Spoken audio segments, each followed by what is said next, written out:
All right, time for the daily break and run. So 9 ball break and run. This is going to be a pretty routine break and run, but I have a reason for showing you this. So here's the break. I get a shot on the one. Uh, I make the wing ball. Fairly standard layout. It works out so that it's almost a gimme pattern. So uh, there are 3 places in here I could get myself in trouble. The first one is coming off, shooting the one, getting on the two. I have to use a lot of inside English to bring it back out into the center of the table. I could go 3 rails around, but inside English is easier to control there because I get the rail to control the speed. Uh, from here, shoot the two in.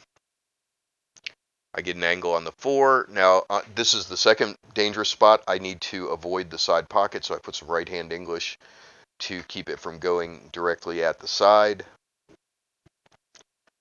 Now I'm going to just get the cue out to the center of the table.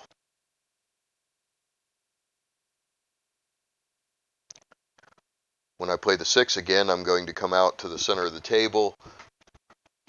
There's really no danger here except potentially stopping without getting past the 9, which is pretty easy at that point. Here's the third place I could get myself in trouble. If I shoot the 7 and I hit the 9, I'm going to I'd be in trouble. But the 9's really actually not in play. It looks like it might have been, but it's not. Um, Come up for the 8, just kind of shoot the 8 in. I overhit this a little, but even as badly as I hit that, I've still got an easy shot on the 9. Okay, speed through the rack. So when I'm racking these, I'm racking the 1 on top and the 2 on the bottom. That's the rule I'm using in this day. 1 on top, 2 on the bottom. So it's kind of a tournament format, but I'm racking the 1 on the spot. Okay, so I'm going to make the wing ball again, and I'm going to have a shot on the 1 in the side. Now this one's a little bit more difficult. I'm going to have to backwards cut it into the side. If I make the 1 and leave the 2, I'm out. Looking at this table, the only real challenge is getting from the 2 to the 3, and that's not that bad.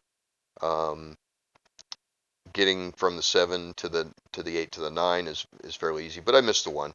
Okay, happens. I want to take a look at both of these breaks. I'm going to put them side by side, and I'm going to show you something about the break. A lot of people think that you're just trying to hit the break as hard as you possibly can. Take a look at these two tables. Pretty similar, right? Let's freeze that and let's talk about this.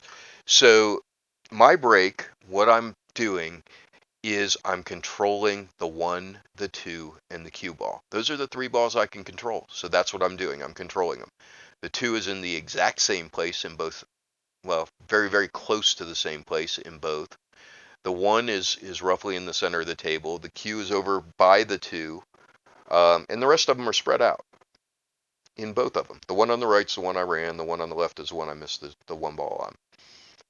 So it's not about hitting the balls as hard as you can.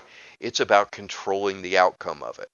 In both cases, I made the wing ball. Both cases, the 2 and the 1 came up to roughly the same places.